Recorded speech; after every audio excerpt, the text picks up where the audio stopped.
pembaca Al-Quranul Karim. Baik, kita dengar apa yang diucapkan oleh pengarang kitab kita Al-Imam Nawawi dalam kitabnya. Membaca Al-Quran dengan tujuan untuk bertutur. Macam mana cerita pula tu? Ya. Baca Al-Quran untuk tujuan bertutur. Ibnu Abu Daud menyatakan khilaf dalam permasalahan ini. Ibrahim Nakhai telah meriwayatkan bahawa beliau tidak suka apabila seseorang mentawil Quran dengan sesuatu yang datang dalam pada hal kedunia. InsyaAllah hujan berkat, hujan rahmat insyaAllah. Allahumma sayyiban nafi'an. Di antara doa yang kita patut baca, Allahumma sayyiban nafi'an. Ya Allah, jadikan hujan sebagai pembawa rahmat dan beri manfaat. Okay, insyaAllah. Al-Fatihah. A'udzu billahi minasyaitonir rajim. Bismillahirrahmanirrahim. Alhamdulillahi rabbil alamin. Ar-Rahmanir Rahim, Maliki yaumiddin. إياك نعبد وإياك نستعين اهدنا الصراط المستقيم صراط الذين أنعمت عليهم غير المغضوب عليهم ولا الضالين آمين.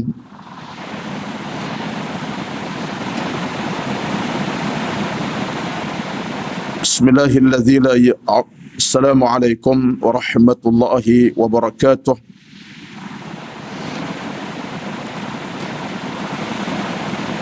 Innal hamdalillah nahmaduhu wa nasta'inuhu wa nastahdihi wa nastaghfiruh wa na'udzu billahi min shururi anfusina wa min sayyiati a'malina. Man yahdihillahu fala mudilla lahu ومن يضلل فلا هادي له. أشهد أن لا إله إلا الله وحده لا شريك له وأشهد أن محمدا عبده ورسوله. ربنا عليك توكلنا وإليك أنبنا وإليك المصير. بسم الله الذي لا يضر مع اسمه شيء في الأرض ولا في السماء وهو السميع العليم. ربنا لا تؤاخذنا إن نسينا أو أخطأنا. ربنا ولا تحمل علينا إصرا كما حملته على الذين من قبلنا. ربنا ولا تحملنا ما لا طاقة لنا به واعف عنا واغفر لنا وارحمنا أنت مولانا فانصرنا على القوم الكافرين. اللهم رب اشرح لي صدري ويسر لي أمري واحلل عقدة من لساني يفقه قولي يا رب العالمين. أما بعد، أعوذ بالله من الشيطان الرجيم. بسم الله الرحمن الرحيم.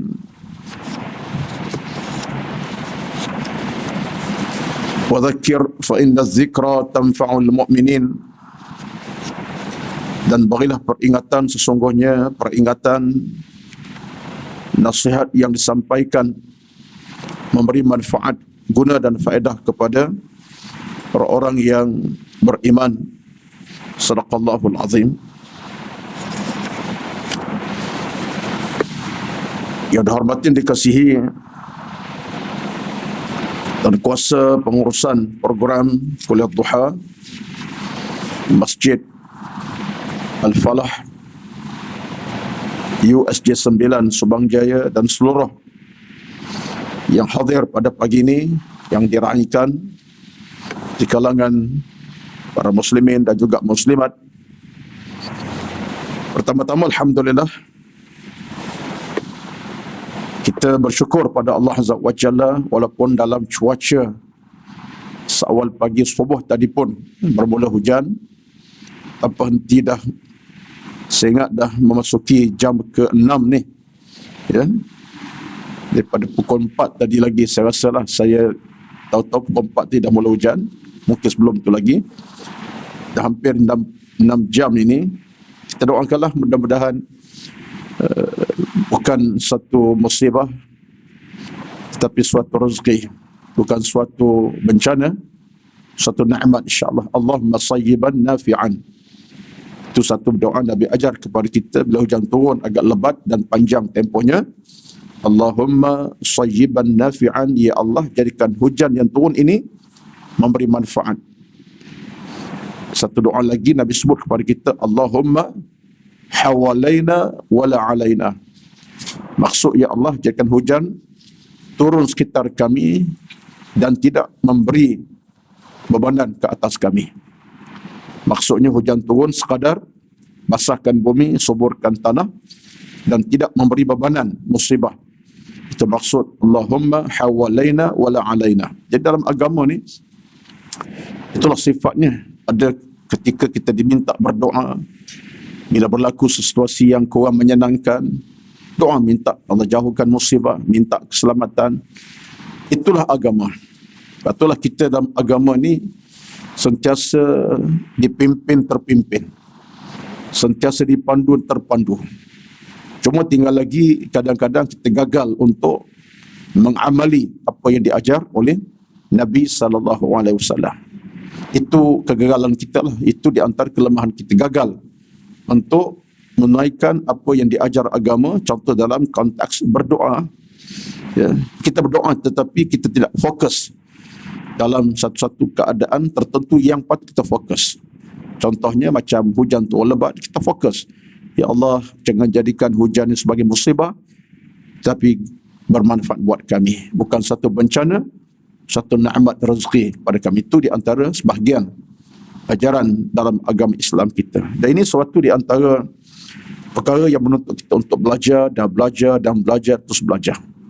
Satu kata para ulama kita dalam hidup ini, banyak benda yang kita tak tahu, kena tahu. Banyak benda kita jahil, kena faham. Itu antara tuntutan. Kalau tidak, kita tidak akan dapat memahami sesuatu menurut keadaan, ataupun kita tidak mengamalkan satu menurut apa yang diajar oleh agama. Jadi salah siapa? Bukan salah agama, salah kita.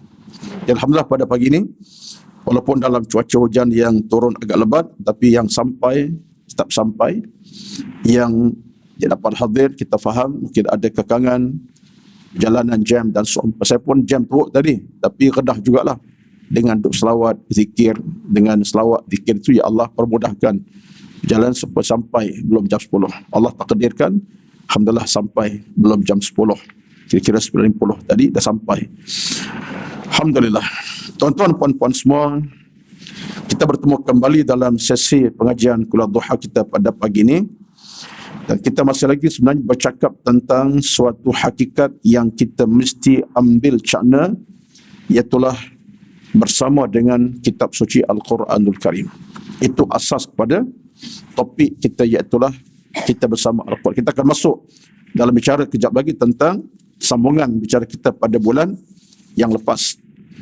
Baik tuan-tuan dirahmati Allah sekalian, sebelum saya pergi kepada bacaan kitab kita pada pagi ini, saya nak berikan sedikit rumusan ataupun kupasan ringkas berbentuk solusi untuk kita mengambil satu canaan yang lebih penting dalam hidup kita. Di antaranya, macam kita sebut sentiasa, kita hidup ini tidak ada suatu rezeki kita yang paling besar melainkan kita bersama dengan kitab suci Al-Quranul Karim. Itu rezeki kita sebenarnya. Betul, Allah jadikan rezeki yang besar, rezeki yang tidak akan mati, tidak akan terhenti dan tidak akan sama sekali memberikan kita kemudaratan. Di Al-Quran, pintu kerahmatan, pintu keselamatan, pintu keimanan, pintu kedamaian, pintu keredaan dan pintu ke syurga Allah Subhanahu wa taala. Dalam satu hadis Nabi SAW, saya baca sikitlah sebagai satu mukadimah pada pagi ini. Ini amanah ilmu ni tuan-tuan. Dalam riwayat Imam At-Tabrani disebutkan Nabi bersabda, "Man qara'al Qur'ana thumma ra'a anna ahadan utiya afdala mimma utiya faqad istasghara ma 'azzamahu Allah Ta'ala. Ini peringatan kepada kita. Maksud hadis Nabi kata kepada kita, Nabi ingat kepada kita dengan maknanya, siapa yang membaca Al-Quran, siapa yang baca Al-Quran, kita termasuk orangnya lah. Man qara'a Al-Qur'ana, siapa yang baca Quran, thumma ra'a anna ahadan utiya afdala mimma utiya, kemudian dia memandang, menganggap bahawa orang lain dikurniakan satu lebih baik daripada apa yang dikurniakan, faqad istasghara ma 'azzama Allah Ta'ala, maka dia telah memperkecilkan apa yang telah diagungkan Allah Subhanahu wa Ta'ala. Apa makna hadis ini? Kadang-kadang kita bila kita baca Quran, kita belajar Quran, tengok orang lain. Tengok kakak kita ni, adik kita kepada umur adik ke kakak kita, nampak dia lebih pada aku ni. Pengetahuan ke, kefahaman ke, cara bacaan ke, tilawahnya lebih kemas. Jadi kita merasakan kita ni semacam rendah lah. Ya, aku ni tak macam dia lah. Kita jadi macam, orang kata apa bahasa mudahnya, memperlekehkan kita punya kemampuan. Kita baca Quran dah, bukan tak baca, kita baca, tapi tengok orang sebelah kita ke, kawan kita ke, kakak kita ke, adik kita ke, yang usia kita ke, lebih pada kita. Kita pun merasa lebih dia pada aku, pandai dia baca, betul baca. Kita rasa kita ni lemah. Nabi larang macam tu. Nabi larang. Jangan sampai kamu rasa kamu ni terhina ataupun kecil. Jangan jadi macam tu. Bermaksud Nabi nak ingat kita supaya kita syukurlah. Bahkan lebih utama, kita merasakan satu rezeki. Sebab ada orang yang langsung tak baca Quran. Ada orang langsung tak erti Quran. Ada orang langsung tak kenal Quran pun. Al-Baqarah pun tak tahu. Bismillah pun tak erti nak sebut, contohnya. Tapi Allah beri rezeki kenal Al-Quran, walaupun tidak sebab orang lain. Kata Nabi, janganlah kita jadi tak macam tu. Orang macam ni seolah memperkecilkan nikmat Allah kepada dia. Sebab kita manusia ini, hadis ni tuan-tuan penting ni. So kita kadang-kadang merasakan kita lemah, kerdil, hina pada orang ni kerana kita rasa kita ni tak secerdik dia. Betul pada sudut fizikal, dia lebih daripada kita bacaan dan kemampuan. Tetapi rezeki kita dapat baca Quran, siapa yang beri itu? Allah Subhanahu wa Ta'ala. Kemampuan kita kenal abata, batada, kemudian baca Quran ayat ke ayat, walaupun tak selancar orang, itu rezeki bukan orang beri. Yang beri adalah Allah, Tuhan punya Quran. Maka syukurlah kepada Allah Azza wa Jalla. Cuma dalam hati ada niat lah. Ya Allah, ya Tuhanku, aku nak jadi macam dia, nak jadi lebih hebat lagi kau dapat, ya Allah, dan kemampuan aku lebih pada dia. Itu niat kita, niat yang baik. Bukan niat untuk menguntungkan orang, tidak. Bukan deki, tapi ini penting. Sebab tu dalam hukum beragama kata Imam Nawawi rahmatullah azza wa jalla, antara rezeki, ini dengar elok-elok. Kata Imam Nawawi rahmatullah, antara rezeki kita yang paling besar bukan lagi bersifat keduniaan. Kadang-kadang kita rasa rezeki itu berkeduniaan, sebab harta, duit lebih rezeki, pangkat tinggi rezeki, rumah besar rezeki, gaji beli berangka-angka, bukan 2 angka, 8 angka, 10 angka dah rezeki. Anak-anak berjaya semuanya rezeki. Betul itu rezeki. Tetapi kata Nabi, rezeki yang paling utama ialah dalam keadaan Allah bagi kita rezeki baca Quran. Boleh baca, itu rezeki paling besar. Ini kata Nawawi ni. Janganlah kita perkecilkan rezeki boleh baca Al-Quran. Walaupun kita tak kaya raya, miskin harta, tetapi boleh baca Quran, itu rezeki yang paling besar sekali. Kenapa? Sebab kata Al-Imam Nawawi, bila kita baca Al-Quran, kita makin dekat, rapat dengan Allah Subhanahu wa Ta'ala. Berbanding dengan manusia yang tak boleh baca Quran, dia makin berjarak dengan Allah Subhanahu wa Ta'ala. Berbanding dengan orang yang tak baca Quran atau langsung tinggal Quran, dia makin jauh daripada Allah Azza wa Jalla, walaupun dia hartanya banyak. Siapa yang untung? Kata Imam Nawawi, orang yang dapat baca Quran, faham Quran, walaupun tak lebih pada orang lain, sekadarnya, tetap dia dapat rezeki yang paling berharga sekali. Ini amanah dalam agama. Dan saya sebut ini bukan apa sebab Nabi pun ingatkan kita supaya jangan kita merasa kita ni seolah terhina atau kita rasa seolah terpencil. Bahasa mudahnya terpencil, terhina kerana tengok orang lebih pada kita, kita rasa aku ni tak ada apa. Tak. Puan-puan, tuan-tuan, ada sesuatu. Walaupun tak sampai macam orang lain hebat baca Quran, tapi dengan sebab kita boleh baca Quran, boleh baca ayat Al-Quran, itu satu rezeki yang besar daripada Allah Subhanahu Wa Taala. Kena percaya macam tu. Betullah kita kena faham betapa Allah ni bila beri rezeki kepada kita, rezekinya amat berharga sekali. Termasuklah boleh baca kitab Allah atau baca Al-Quranul Karim. Baik. Ini di antara hadis yang saya muqaddimahkanlah, sebab saya tengok hadis ini penting sekali untuk kita menikmati betapa indahnya bersama dengan kitab suci Al-Quranul Karim. Baik. Mudah-mudahan Allah Subhanahu Wa Taala berikan kita rezeki. Baik, satu lagi hadis yang boleh kita ambil sebagai pedoman dalam kehidupan kita seharian ialah hadis pendek saja, iaitu hadis daripada Imam Al-Baihaqi dalam kitab Syu'ab Al-Iman. Kata Imam Baihaqi bersabda, afdalu ibadati ummati tilawatul Qur'ani. Kata Nabi, sebaik-baik ibadat umatku adalah membaca Al-Quran. Afdalu ibadati ummati tilawatul Qur'ani. Sebaik-baik ibadat umatku, kata Nabi, baca Al-Quran. Bukan bermaksud tak perlu sembahyang sunat duha, bukan tak perlu sedekah infak, bukan. Itu amalan kita kena buat. Sedekah jariah, baca tilawah, kita zikir banyak-banyak, salat banyak, itu kena buat. Tetapi tetap baca Quran di antara suatu amalan yang cukup besar. Kelebihannya si Allah Subhanahu Wa Taala. Jadi kita cuba nak rangkumkan semua sekali lah. Samping sedekah, derma, infak, zikir, tasbih, tahmid, selawat dan seumpamanya, Al-Quran kita letak di hadapan sekali. Merupakan satu ibadat yang kata Nabi, afdal, ibadat yang sebaik-baik umatku adalah membaca Al-Quranul Karim. Itu satu daripada hadis Nabi. Dua hadis lah pada pagi sebagai satu orang kata apa, muqaddimah daripada saya. Daripada kitab yang menarik juga daripada Imam Al-Ghazali, kitabnya Adab Tilawah Al-Quran, terjemahan. Kitab cantik dan bagus sekali, Adab Tilawah Quran daripada Imam Al-Ghazali, terjemahan. Sekian dimaklumkan. Itu dia. Siapa dapat kitab tu baguslah. Carilah ya. Baik. Tuan-tuan, puan-puan semua, pada pagi kita nak sambung perbincangan muka surat 109. 109 daripada kitab kita, iaitulah kitab At-Tibyan fi Adabi Hamalatil Quran, adab pembaca Al-Quranul Karim. Baik, kita dengar apa yang diucapkan oleh pengarang kitab kita Al-Imam Nawawi dalam kitabnya. Membaca Al-Quran dengan tujuan untuk bertutur. Macam mana cerita pula tu? Ya. Baca Al-Quran untuk tujuan bertutur. Ibnu Abu Daud menyatakan khilaf dalam permasalahan ini. Ibrahim Nakhai telah meriwayatkan bahawa beliau tidak suka apabila seseorang mentakwil Quran dengan sesuatu yang datang dalam pada hal keduniaan.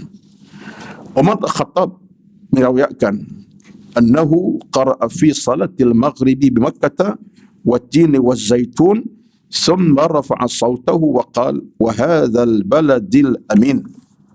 Artinya, dalam salat maghrib ketika berada di Mekah, beliau membaca cerita Umar ini. Satu ayat daripada surah At-Tin, iaitu Wat-Tini Waz-Zaitun. Kemudian beliau meningkat suara membaca ayat yang lain, iaitulah Wahadzal Baladil Amin. Itu surah yang lain. Dalam surah yang sama, ayat Wahadzal Baladil Amin. Maksud ayat itu ialah, kemudian beliau meningkat suara bagi baca ayat, dan demi negara Makkah yang aman ini. Hukam bin Sa'id meriwayatkan, kita baca dulu. Hukam bin Sa'id meriwayatkan anna rajulan minal muhakkimati ata aliyan radhiyallahu anhu wa huwa fi salati as-subh faqala la in ashrakta la yahbatanna 'amaluk faajabahu aliyun fi as-salati fasbir inna wa'da Allah haqqun wa la yastakhiffannaka alladhina la yuqinun. Seorang lelaki daripada al-muhakkimah, ini satu kelompok Arab dari pelakon bernama Al-Muhakimah datang kepada Ali yang sedang menunaikan solat subuh. Lalu dia berkata la in asyrakta la yahbatanna amaluk. Dia bawa satu ayat, jika engkau mempersekutukan Allah maka akan terhapuslah segala amalanmu. Az-Zumar 65. Lalu Ali membalasnya, fa ajabahu Aliyun fi salati faqal fasbir inna wa'dallahi haqqun wa la yastakhifannaka alladhina la yuqinun wa la yastakhifannaka alladhina la yuqinun. Maksud ayatnya ialah daripada surah Ar-Rum 60, maka bersabarlah Muhammad, sesungguhnya janji atau benar, dan sesekali jangan sampai orang-orang tidak meyakini kebenaran ayat-ayat itu menggelisahkan kamu. Ulama mazhab kami berkata, apabila seorang minta izin kepada orang sedang bersolat untuk masuk, lalu orang yang solat itu mengatakan udkhuluha bisalamin aminin, iaitu ayatnya Al-Hijr 46, masuklah kamu ke dalamnya dengan selamat sejahtera serta beroleh keamanan. Jika dia berniat baca Al-Quran atau niat baca Al-Quran dan beritahu seorang itu solatnya tidak batal. Jika dia hanya berniat beritahu orang tanpa disertai niat baca itu, solatnya akan batal. Baik. Dia begini, cerita ini cerita yang saya rasa tidaklah kita amalkan dalam konteks kita. Adakah tuan-tuan buat apa yang berlaku ini dalam cerita ini? Tak buat, saya pun tak mahu buat, ya. Kita bila solat kita fokus pasal orang bercakap ke orang berbicara, kita tak bersolat, tak mengganggu kita. Tetapi dalam satu dua keadaan boleh berlaku, macam cerita daripada cerita yang digambarkan Omar tadi, bagaimana disebutkan ketika dia baca Al-Quranul Karim,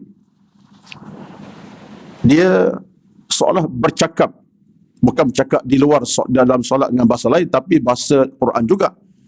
Ada gambaran seolah bertutur, ya, diangkat suara, tingkat suara diangkat, ditingkat suara, pada masa tertentu direndahkan suara, ya. Itu cerita Umar. Adapun cerita Ali pula, ada ketika Ali sedang sembahyang subuh, datang lelaki, bukan ganggu dia solat, tidak, bukan cerita ganggu solat dia, tapi lelaki tadi datang dengan satu perkataan, ya, dibacakan satu ayat ketika Ali sedang solat. Bukan ganggu Ali solat, tidak, tapi dia baca satu ayat, Ali dalam solat dia dengar. Maka dia pun jawab dengan kata fasbir inna wa'dallahi haqqun. Seolahnya dalam bahasa mudahnya, sabarlah, Allah itu benar janjinya. Sebab ayat bercakap tentang syirik pada Allah Azza wa Jalla. Baik. Apa yang berlaku ini, kata para ulama, ialah seolah ada satu perbualan. Ali bersolat, tiba ada yang bercakap, Ali jawab dalam solat dengan Al-Quran juga. Ini boleh ke tak boleh? Ulama khilaf. Dan ada ulama kata tak patut berlaku. Dan ada yang kata boleh berlaku juga. Sebab kadang-kadang ada benda-benda yang perlu diberitahu. Contoh satu ketika ada kalangan ulama berkata, tengah orang solat, tiba-tiba ada orang datang minta izin nak masuk. Dia tengah solat, tiba-tiba ada orang minta izin nak masuk.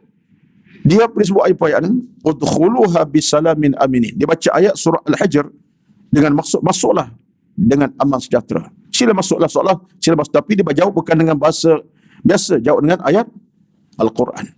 Jadi ini kata ulama ada masih dibolehkan. Bagi saya dalam isu ini, ia tidak jadi amalan kita. Kita tak dibuat, kita tak buat. Tapi dekat ulama ada melakukannya. Cuma di situ kata para ulama kita, kalau dia berniat baca Al-Quran dalam keadaan dia cuba nak campurkan bacaan dengan di luar daripada konteks solatnya, maka solat itu batal. Tapi kalau dia dalam solat tanpa dia tak campur yang lain, tapi nak jawab sesuatu, tadilah orang sebut sesuatu, minta izin, dia kata apa? Udkhuluha bisalamin aminin, tak batal solat sebab dia tak berniat pun untuk berucap satu yang luar pada benda solatnya. Jadi dalam hal ini para ulama kita tidak memberikan jawapan yang tuntas, sebaliknya kata ulama khilaf dalam soal ini. Yang rumusan saya dalam isu ini kena baca juga ni. Tak kena sebut tuan-tuan, ia tidak menjadi amalan kita. Bukan amalan kita orang awam. Kalau berlaku pun peringkat para alim ulama lah. Kita pernah berlaku. Kalau orang datang ke rumah kita pun bagi salam, Assalamualaikum, Assalamualaikum, kita teruskanlah solat. Paling kurang pun kita angkat suara tanda kita sedang solat. Contohnya, kalau orang datang, ini antara amalan boleh kita buat. Kita tengah solat, contohnya, hatta sembahyang sunat sekalipun. Tiba-tiba datang ketuk pintu. Dan mungkin kita dengan pintu dekat. Angkat suara saja. Alhamdulillahi Rabbil Alamin. Tanda kita sedang solat. Ataupun tengah kita sedang rukuk contohnya. Angkat suara kita rukuk. Allahu Akbar contohnya. Kalau kita bangkit pada rukuk kita. Jadi sekurang-kurangnya orang yang dengar tadi faham yang kita sedang solat. Tak perlu bagi jawapan yang lain. Kalau kita bagi jawapan pun bukan caranya. Mungkin salah cara, batal sembahyang kita. Maka di sini kata para ulama benar khilaf. Dan saya pun tidak nak bawa secara detail perkara ini, kan ia bukan amalan kita kepada kebiasaannya. Bukan amalan kita. Baik. Cuma dalam kita nak jawab orang yang datang tempat kita solat, dia tahu kita solat, antara carilah angkat suara cukuplah. Ya. Ataupun kalau kita nak sebut satu patah perkataan yang tidak patah solat, apa dia? Subhanallah sebagai contoh. Cukup. Kerana kalau subhanallah dianggap kalimah yang tak keluar pada batas dalam solat. Mana walaupun kalimah itu macam tidak baca Quran, tapi kalau itu subhanallah kalimah tasbih. Termasuk pada kalimah-kalimah besar. Boleh saja orang datang, kita nak beritahu solat, sebut subhanallah. Maka orang yang dengar tu dia faham bahawa tuan rumah kita sedang solat, dia menunggu sekejap ataupun seumpamanya. Atau dia terus pergi berlalu. Baik. Jadi hal ini saya rasa tak perlu saya detailkan kerana tidak jadi amalan kita. Baik. Yang jadi amalan kita mungkin yang ini. Ini kita kena tengok secara lebih jauh sikit lah. Baik. Muka surat satu-satu. Baik. Yang tu ketinggalkan. Memberi salam ketika sedang baca Al-Quran sambil berjalan dan melintasi sekumpulan manusia. Ini semua adab belaka ni.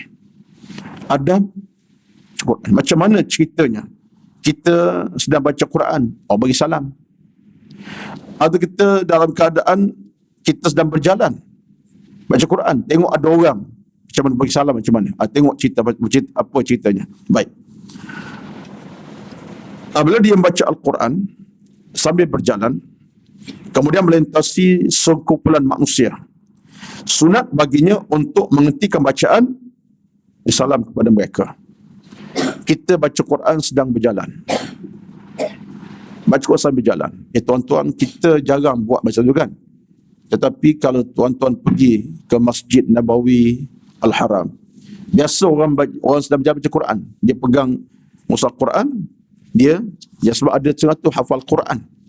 Dia hafal sambil berjalan ke sana ke sini, hujung sana dia pergi balik sampai puluhan kali. Sementara tunggu maghrib isyak tu, biasa. Ya. Budak-budak hafal macam tu. Sebab dia ambil caranya dengan cara berjalan daripada hujung sampai hujung sini, puluhan kali hafal Quran. Itu biasa berlaku. Baik. Kita tak amalkan sebab kita biasa berkuat duduk lah. Cek kursi duduk sajalah kan. Itu kita. Baik. Kalaulah berlaku situasi ni, bila dia baca Quran sambil berjalan, kemudian dia melintasi ada orang sedang duduk ramai-ramai. Ya, tiba-tiba kita tengah baca Quran berjalan, ada 4-5 orang sedang duduk, mungkin duduk sembang ke duduk sesaja rehat. Apa ceritanya? Riwayat sebut boleh sunat baginya untuk henti bacaan, beri salam pada orang seduduk tadi.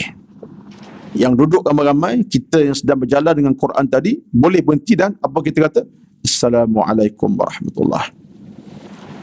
Sunat kita henti bacaan, beri salam kepada orang yang duduk seduduk tadi. So ini berkait dengan persoalan beri salam pada orang ramai. Kita seorang boleh beri salam pada orang ramai. Bukan orang ramai beri pada seorang. Itu akhlak dalam salam. Kita beri salam pada orang ramai. Kita tengok orang ramai 5 orang, Assalamualaikum. Bukan orang ramai pada kita tidak.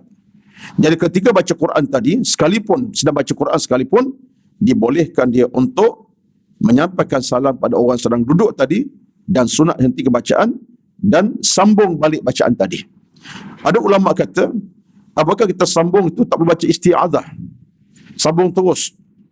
Contohnya kita baca ayat Quran, Rabbana la tu'akhidna in nasina aw akhtana. Tengok orang ada, Assalamualaikum, contohnya. Ya. Apakah kita terus sambung ke Rabbana wala tahmil alaina isran kama, ataupun kita mula istiazah balik? Ada ulama yang kata kalau diulang dengan istiazah lagi bagus. Makna dah berhenti tadi sekejap, walaupun sekejap, ulang balik dengan a'udzubillahi minasyaitanir rajim, sambung balik ayat dibacakan. Tak sambung dengan baca istiazah pun tak apa. Tapi cerita kita sekarang ialah sunat kita yang sedang berjalan dengan Quran tadi beri salam pada orang sedang duduk ramai-ramai. Ini antara adab, dan ini kita akhlak lah. Ini akhlak kita dengan Al-Quran ketika mana kita membaca Al-Quran di khalayak orang yang sedang duduk beramai-ramai. Jadi orang sedang beramai tak disunat kepada kita bagi salam. Kita kena bagi salam pada yang sedang duduk. Baik. Satu, selesai. Sekiranya dia membaca Al-Quran dalam keadaan duduk. Tadi berdiri. Diri kan. Tengok orang yang sedang duduk, kita bagi salam, hentikan sekejap, dan kita boleh sambung tu ataupun kita baca dulu. A'udzubillah. Kemudian sambung. Adapun orang yang sedang duduk baca Quran, kemudian seseorang berjalan melintasinya. Kita sedang duduk baca Quran, ada orang melintasi kita. Dia sama ada kenal tak kenal. Mungkin yang kenal, kenal lah. Tak kenal, tak kenal lah. Imam Abu Hassan Al-Wadi berkata, tengok ni, ini semua tuan-tuan, benda kita kan tak nampak pada pandangan zahir, tapi rupa dalam agama ni, tahap begitu sekali tahapnya. Dalam soal adab kita dengan orang, dengan Quran, begitu sekali. Padahal kalau kita fikir darjah kita, aku baca Quran, bacalah, pakai sahaja orang tak. Rupa tengah bagi salam, tengah-tengah baca Quran, ada ruang kita, pahala tambah lagi. Pahala baca Quran, pahala bagi salam. Jawab salam, itu semua merupakan amalan yang mendatangkan kebaikan. Itulah Islam. Jadi kalau seorang tu baca Al-Quran kan duduk, ada orang melintasi dia, Imam Abu Hassan Al-Wahidi berkata, cara yang paling utama ialah tidak memberi salam pada orang yang baca Quran kan dia sedang menyibukkan diri baca Quran. Kita sedang duduk baca Quran, ada orang lalang, dalam kali kata para ulama termasuk kata Imam Abu Hassan Al-Wahidi, dia kata tak perlulah yang berjalan tadi beri salam pada yang duduk baca Quran. Tak payahlah orang tu baca Quran, Assalamualaikum, tak payah. Sebab orang tu sedang sibuk dengan Al-Quran. Wajar tak bagi salam dan biarkan dia sibuk dengan Al-Quran. Maksudnya apa? Maksudnya biarkan orang tadi dengan Al-Quran dan kita yang lalu itu tak payah bagi salam. Tengok cukuplah. Ini satu pandangan yang katanya Abu Hassan itulah yang paling utama sekali. Maksudnya yang berjalan tak perlu bagi salam pada yang duduk. Duduk tu baca Quran lah.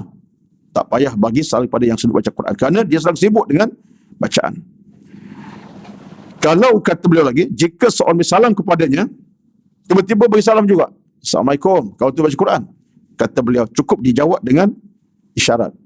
Contohnya, mungkin dengan angkat kepala ataupun angkat tangan. Dia sedang baca Quran, terus bacaan, tapi ketika bagi salam itu cukup dengan angkat kepala ataupun baca isyarat. Angkat tangan contohnya. Ataupun begini. Di sekarang ni mudah saja, beginilah sekarang ni. Baik. Cukup begitu. Tanpa dia sahut, waalaikumsalam, henti bacaan, terus baca, tapi ketika itu tunjuk dengan isyarat sama dengan muka, mimik muka, atau dengan angkat tangan di dada ataupun tangan, begitu cukup. Ini semua di antara akhlak yang diajar, yang ada sunnahnya. Beliau berkata lagi, jika dia ingin jawab dengan pasalam, boleh saja. Ataupun si sedang baca Quran, orang beri salam kat dia, dia sedang baca, bunyi orang beri salam, dia pun jawab, waalaikumsalam. Pun boleh juga. Pun boleh juga. Ataupun tadi, jawab dengan bahasa isyarat. Ataupun dibolehkan juga dia melakukannya dengan macam mana? Waalaikumsalam. Tengah baca tu, berhenti sekejap. Wa'afu anna waghfir lana. Waalaikumsalam. Waalaikumsalam. Itulah contohnya. Jawab sepatah, kemudian sambung balik. Okey. Kemudian, dia mengucap isti'azah semula dan mengulang bacaannya. Lebih baik macam tadi juga, dah berhenti tu, ucapkan balik kalimah apa? A'udzubillahi minasyaitanirrajim. Kemudian sambung balik bacaannya. Namun, pendapat ini kata beliau lemah. Maksud mana lemah tu? Lemahnya ialah jawab salam tadi. Maka lebih utama, tak boleh jawab salam. Kalau orang bagi salam pun, kita hanya angkat bahasa isyarat. Jadi pandangan yang mengatakan boleh jawab dengan salam tadi dianggap perkara lemah. Baik. Kerana secara zahirnya wajib jawab salam dengan lafaz sendiri. Apapun cerita kita ini pandangan yang khilaf. Ini bukan soal dosa pahala ni. Kalau buat macam tu dosa tak? Ini tak, bukan dosa pahala. Cuma ada kelebihan. Yang pertama, dia jawab salam, dapat pahala, jawab salam dan beri salam. Tak jawab salam, bukan dosa sebab kita baca Quran. Baca Quran itu satu pahala yang besar. Cuma adab ini diukur dengan akhlak seorang itu. Sama ada yang baca atau yang tidak membaca. Jadi semua di antara perkara yang kita jarang lakukan, tapi itulah di antara akhlak yang ada dalam hukum agama kita. Ini benda yang kita tak pernah dengar. Tapi ulama kita bincang hal ini. Baik, selesai. Jadi kita dapat dua dah cerita tadi. Okey? Yang pertama, kita sedang pegang Quran berjalan, tengok orang sedang duduk online, kita ucapkan salam. Kita ucap salam. Berhenti sekejap. Assalamualaikum warahmatullahi wabarakatuh. Apa khabar contohnya. Tapi tak payah khabar apalah. Assalamualaikum cukup dah ya. Dia panjang cerita pula. Kemudian kita nak mula isti'azah, bolehkan. Nak mula balik ingat syaitan ataupun kita tunggu baca, tak ada masalah. Baik. Adapun orang selalu baca Quran dan bila ada orang melintasinya, orang melintasi tak perlu nak ucapkan salam. Biarkan saja. Ataupun dia bagi salam juga, cukup kita baca Quran tu angkat tangan tanda isyarat atau kita mik muka kita, tanda kita jawab salam dengan mik muka. Ataupun kita boleh juga bagi ucapan jawab salam Waalaikumsalam. Ini pandangan yang lemah. Itu di antara rumusannya. Baik. Itu satu perkara tentang baca Quran. Kemudian dalam pandangan ulama kita juga, mazhab kami ini mazhab Syafi'i lah, berkata jika seorang itu masuk dalam masjid ketika khutbah pada jemaah sedang berlangsung. Ketika seorang itu masuk dalam masjid dengan elok, kita khutbah pada jemaat sambil memberi salam. Sedangkan kami katakan bahawa diam adalah sunat.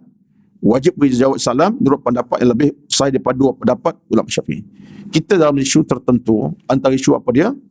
Kita masuk masjid, orang tengah khutbah sedang berlangsung. Kita bagi salam.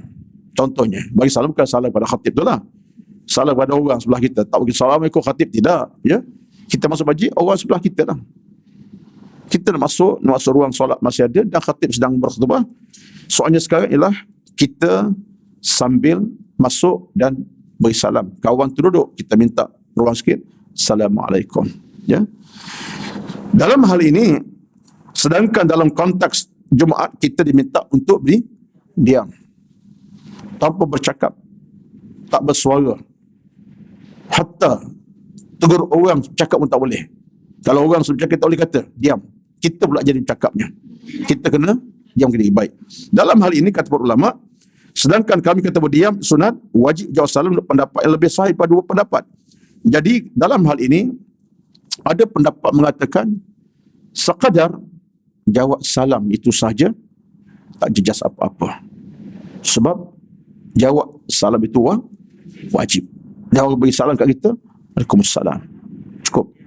Waalaikumsalam, cukup. Dibolehkan. Yang tak bolehnya, salam tanya, kau Mat? Duduk pada. Apa khabar? Dah makan ke? Panjang cerita pula. Itu batal pahala. Ya. Sekadar jawab salam saja memadai sebab jawab salam itu wajib.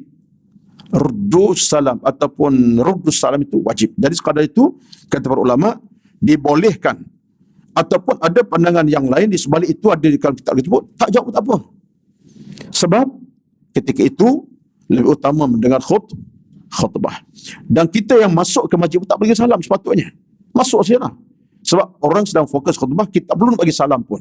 Bukan masanya untuk kita beri ucapan salam. Jadi sebaik afdal tak bagi ucapan salam, dan kalau diberi salam kita jawab sekadar Waalaikumsalam ketika khutbah berlangsung. Apabila mereka berpandangan seperti ini ketika khutbah sudah berlangsung, terdapat perselisihan pendapat berkenaan kewajipan haram cakap baik. Maka keadaan membaca Al-Quran lebih baik. Maka keadaan, cuba tengok itu. Maka keadaan membaca Al-Quran yang tidak diharamkan bercakap menurut ijma' ulama adalah lebih utama. Jadi kalaulah masa tu kita semua berdiam diri belaka, sampai Quran pun tak boleh baca masa tu. Boleh baca tak? Khatib kita sedang khutbah, kita pun Yasin wal Quran. Boleh tak? Tak boleh. Berdiam. Itu yang paling utama, afdal. Padahal baca Quran tu apa salahnya hari Jumaat? Dan waktunya waktu Jumaat. Tak boleh baca Quran pun masa itu sebab khutbah berlangsung. Jadi bermakna kata para ulama, kalaulah begitu sifatnya, maka aula pada masa itu adalah tidak menjawab salam. Jawab salam pun tidak bersalah, tapi sekadarnya untuk jawapan yang ringkas, iaitulah jawapan sekadar atas apa yang diucapkan oleh orang yang beri salam. Jadi hal ini pun jadi benda khilaf ulama. Cuma kesimpulannya kalau ikut kepada pandangan Syafi'i kita, tak perlu bagi salam ketika mana khatib sedang berkhutbah. Kecuali kalau Jumaat belum lagi, itulah ceritalah. Jumaat belum masuk lagi 1.23, sekarang baru 1.15 contohnya. Tak masalah lah nak bagi salam, baca Quran, nak bersembang pun tak ada masalah ketika itu. Ini sebagai satu contoh yang utama menunjukkan kepada kita keutamaan hari Jumaat ialah mendengar khutbah yang khatib sampaikan. Baik, itu selesai tentang bab ucapan salam ketika khutbah berlangsung. Baik. Kemudiannya, jika terbersin, bersin, apa ceritanya ketika dia terbersin ketika baca Quran? Jika dia terbersin ketika baca Quran, sunat baginya untuk mengucapkan Alhamdulillah. Tengah baca Quran, Rabbana la tu'akhidna in nasina, ya, bersin. Bersin macam mana? Cuba buat sikit. Payah nak buat sebab tak bersin ni. Ya, tengah-tengah baca Quran, tiba-tiba terbersin. Ketika baca Quran, ada ulama yang kata sunat baginya untuk ucap apa? Alhamdulillah. Tengah-tengah baca Quran tu, Yasin wal Quranil Hakim innaka laminal mursalin, bersin. Sunat baginya untuk ucap kalimah Alhamdulillah. Dan ini dipegang oleh ramai kalangan para ulama. Kenapa? Yang pertama, kerana bersin sesuatu tanda yang kita sehat. Cuma kalau bersin 3 kali turut-turut, tandanya tak sihat. Itu amalan bersin. Kalau 3 kali turut-turut, tanda tak sihat. Tapi kalau bersin itu berlaku sihat, Alhamdulillah. Semua datang daripada nikmat anugerah Allah Subhanahu Wa Taala. Jadi tidak salah kita sedang baca Quran, kita bersin, baca Alhamdulillah, atau ucap Alhamdulillah. Tak perlu istiazah dah, tak ada sebut istiazah dah. Baik. Begitu juga ketika dalam solat, dengar dulu. Sekarang ketika dia sedang dalam solat, sekiranya orang lain bersin ketika sedang membaca Quran di luar solat, lalu orang itu mengucapkan Alhamdulillah, sunat bagi baca Quran mendoakan dengan perkataan Allah. Kalaulah kita dengar orang yang dalam keadaan bersin ucap kalimah Alhamdulillah, ya, jadi kita yang baca Quran, kita boleh berhenti sebut Yarhamukallah. Kawan kita sebelah kita tiba-tiba bersin, kita baca Quran, sunat kita berhenti dan kita ucap Yarhamukallah, moga-moga Allah merahmati kamu. Boleh kita wakafkan, berhenti sekejap baca Quran tadi dan ucap kalimah Yarhamukallah. Sekiranya dia dengar azan, hendaklah berhenti bacaan dan jawabnya menurut lafaz. Ini pula ketika baca Quran, tiba-tiba azan berkumandang, Zuhur ke Asar, Maghrib, tak kira, maka ketika itu sunat kita untuk kita hentikan bacaan dan jawab lafaz azan. Allahu Akbar, Allahu Akbar. Jawab, berhenti Quran sekejap, tutup Quran, bukan tutup apalah, mana berhenti sekejap baca Quran, jawab azan. Kerana dalam hal ini para ulama menyatakan bahawa aula kita dengar azan, kita hentikan bukan baca Quran daripada semua aktiviti yang lain. Hatta kalau kita sedang buat benda yang lain sekalipun, sedang bekerja, sekejap berhenti, dengar azan dengan khusyuk, jawab. Ini pandangan ulama yang lain, termasuk kata Imam Asy-Syaukani. Kenapa? Kerana azan syiar agama yang paling besar.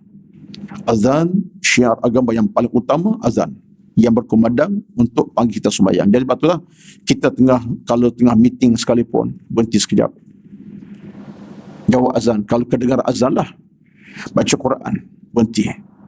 Kalau kita tengah makan sekalipun, berhenti makan sekejap. Kalaulah kita kedengar azan, ialah kemungkinan kalau kita setengah tempat itu, restoran dekat dengan masjid, sebelah saja. Memang comfort tengah makan itu, tiba-tiba azan berkumandang. Berhenti sekejap. Dan dengar azan, jawab satu persatu. Sebab Nabi bersabda, "Idza sami'tumun nida'a faqulu mithla ma yaqulul muazzinu." Bila kamu dengar azan berkumandang, jawab macam yang diucapkan oleh muazzin. Jawab maksudnya Nabi minta kita segera tunaikan hak azan dengan cara jawab apa muazzin sebut. Allahu akbar, Allahu akbar, Allahu akbar, Allahu akbar. Asyhadu an la ilaha illallah. Jawab. Asyhadu an la ilaha illallah. Asyhadu anna Muhammadar Rasulullah. Jawab. Asyhadu anna Muhammadar Rasulullah. Dan bila sampai yang ada salah, apa kita jawab? La haula wa la quwwata illa billah. Itu dua kalimah itu jawapannya la haula wa la quwwata illa billahil azim. Hayya ala salah, hayya ala falah. Kemudian sambung balik Allah Akbar, jawab macam biasa. Jadi ini kata para ulama, kerana apa? Kerana antara sebab ini Imam Syaukani dikata apa? Kata Imam Syaukani, lafaz azan ini satu kalimah yang paling besar sekali. Kenapa besar? Kan ia satu ajakan untuk kita bersolat. Mana lagi amal lebih utama daripada solat? Yang tidur kena bangun, yang berehat tinggal rehatnya, yang sedang berjalan berhenti sepatutnya, yang sedang makan segerakan untuk tamatkan makan untuk bersolat. Jadi menunjukkan solat ini satu amalan yang paling besar sekali dalam agama. Jadi sebab itulah maka tengah baca Quran pun jangan sombonglah, aku baca Quran ni. Solat tak kisah tentang azan, tak, hukumnya kita diminta untuk, taklah ulama kata wajib tapi sunat, tetapi sunat yang dituntut, sunat yang dituntut. Baik, hal ini sepakati oleh para ulama mazhab kita Syafi'i. Kata pengarang kitab kita, dia boleh baca Quran kembali setelah mana selesai apa ni Quran tadi. Hal ini sepakati oleh para ulama kita. Baik, satu selesai, dua tiga perkara dah ni. Kemudian bawa cerita lagi. Tengok tuan-tuan ya, yang terakhir ni. Apabila ada orang memohon hajat kepadanya ketika dah baca Quran, ada orang mohon hajat kepada kita sedang baca Quran, dia boleh menjawab pada tersebut dengan isyarat yang dia fahami. Setahu cara tersebut tidak menggores hatinya dan tidak menyinggungnya sedikit pun kerana hubungan yang rapat antara kedua-duanya. Baik, cara lebih utama ialah dia menjawab dengan isyarat dan tidak mengerti bacaan. Jika bacaan ialah harus, boleh. Kita tengah baca Quran, ni, ialah sama di masjid ke di surau, kita cakap di ruang yang orang ramai lah. Di rumah tak ada masalah, ya. Kata tempat orang ramai, di masjid, di surau, baca Quran. Tiba-tiba ada orang cakap bagi sesuatu perkara. Mungkin dia tanya apa? Mana toilet? Contohnya. Ya. Saya baca Quran ni. Tiba-tiba, mana toilet? Ataupun mana tempat wuduk, contohnya. Sesuatu diminta dari sudut untuk kita beritahu apa yang dia minta itu. Di sini kata ulama kita tak disebutkan hukumnya secara qat'i. Kata para ulama, pada masa itu dia hanya jawab dengan cara isyarat. Kita tahu toiletnya ke mana? Ke kanan. Baca Quran. Padan. Cukup. Ataupun kita ditanya mana tempat wuduk. Kita tahu wuduknya depan. Kita baca Quran depan. Tanpa bacaan. Teruskan bacaan. Tapi dengan bahasa isyarat yang tidak menjadikan orang tadi gores hati. Seolah dia tak dilayani. Kata para ulama, itu adabnya. Tapi kalau kita nak berhenti juga, orang tanya kita hajatnya, dia minta kita, mana toilet tuan? Kita berhenti belah kanan contohnya. Diharuskan. Wallahu alam, dua-duanya betul belaka. Yang tak betul, tak peduli. Itu tak betul. Isyarat pun tidak ada, tak ada. Itu tak betul lah. Kerana hajat orang ni kadang-kadang kita tak patuh. Contoh kalau dia minta tanya toilet, kita kena berprasangka baik. Mungkin dia keadaan perlu toilet segera. Perutnya tak baju meragam ke, perlu kepada toilet, nak buang air kecil contohnya. Anggap itu satu bantuan yang kita perlu sampaikan. Sebab dalam agama ni, membantu orang lain ke arah kebaikan satu benda baik. Man nafasa kurbata akhil mu'min nafasallahu qurabu yaumal qiyamah. Siapa yang tolong orang dalam kepayahan, Allah akan tolongnya dalam kepayahan di hari mahsyar nanti. Kita tolong orang dalam kepayahan. Yalah, kadang-kadang ada orang mungkin dalam keadaan tertentu situasinya, macam tu lah, nak toilet segera, nak wuduk segera sebab dah lewat nak solat contohnya, kita bantu dia. Jadi hal ini kata ulama, dalam keadaan kita baca Quran, kita boleh saja beri isyarat dalam bentuk isyarat, atau kita boleh henti bacaan dan beri jawapan kepada orang itu, harus hukumnya. Jadi ini di antara amalan-amalan. Jadi tuan-tuan, kita pada pagi ni, kita macam nampak benda ni begitu sekali. Iyalah, begitu sekali lah. Sebab ini adab-adab yang kita mungkin tak pernah tahu, tetapi bila kita dengar ni, itulah Islam mengatur hidup beragama kita. Dalam baca Quran pun ada cara-cara tertentu. Bukan kita ambil sikap sombong sampai peringkat orang tanya pun tak jawab, bagi salam pun jadi fikir-fikirlah. Jadi benda macam ni kita cuba letak dalam konteks macam mana kita nak buat secara yang serapi mungkin dalam situasi tertentu. Kalau saya sebutkan di awal tadi, kita sedang baca Quran, ya, kalau orang bagi salam, ya, sekalipun taklah disunat bagi orang tu bagi salam, tapi dia tak faham, dia tak belajar, dia tak faham, dia tengok kita baca Quran, bagi salam juga, bukan 2 kali, 14 kali contohnya, Assalamualaikum, Assalamualaikum. Kita jangan salahkan orang lain. Kita yang faham, cukuplah kita bagi jawapan Waalaikumsalam, cukup. Dan kalau kita tak kesombongan dalam keadaan dia dah tak faham, dia akan kata apa? Oh, begitu sekali aku bagi salam tak jawab. Padahalnya dia sendiri kalau dia faham, dia tak bagi salam tak apa. Sebab dia tak disyaratkan dia bagi salam orang yang baca Quran sebagai contoh. Dia kita masyarakat kadang-kadang ada benda yang kita ada ilmu, ada orang tak ada ilmu. Siapa lebih utama? Yang ada ilmu lebih faham. Jadi kita buat apa yang kita ada kefahaman daripada orang tak ada ilmu. Baik. Wallahu alam. Itu satulah. Ini satu lagi yang terakhir, sikit masa lagi kita ada. Berdiri tanda hormat memuliakan seseorang yang melintasi pembaca Al-Quran. Ini semua tuan-tuan, apa yang dirakam Imam Nawawi tuan-tuan, memang benda-benda yang agak pelik kalau kita renung satu sudut, tetapi itu kenyataannya. Dalam hukum agama ada benda macam ni. Baik. Berdiri sebagai tanda hormat memuliakan seorang yang melintasi baca Al-Quran.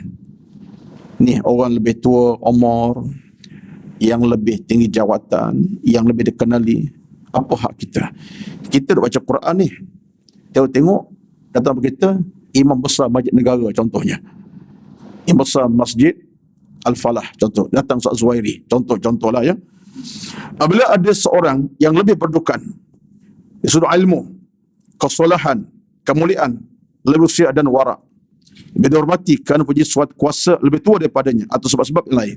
Orang ni salah, alim, kata tu imam tu contohlah, atau orang tu orang warak, orang yang dikenali, dihormati dan orang lebih tua daripada kita.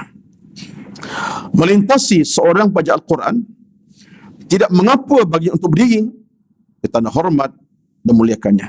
Kita baca Quran, cakap Bismillahirrahmanirrahim, surah Surah ada 20 ayat, 30 ayat dan surah ini, tiba-tiba di depan kita orang yang lebih daripada kita kealimannya, kesalahannya, kewarakannya dan keimanannya, bahkan orang tua daripada kita.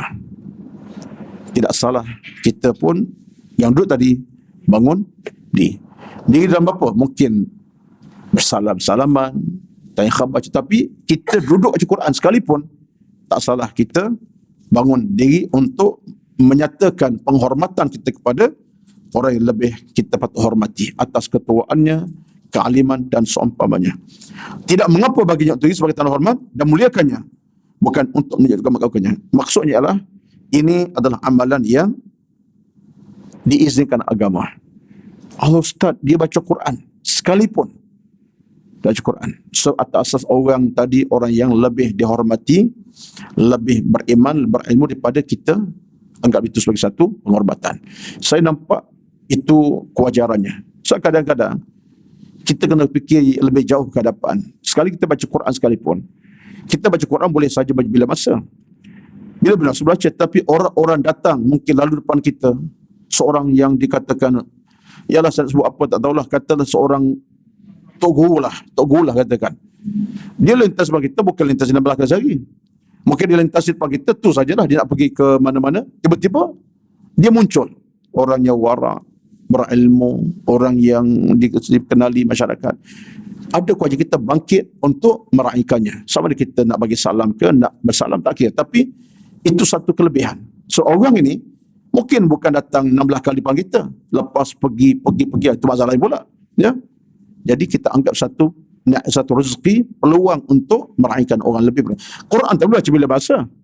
Dah bacalah pula. Duduk diam-diam sekejap, baca balik. 16 kali boleh baca Quran.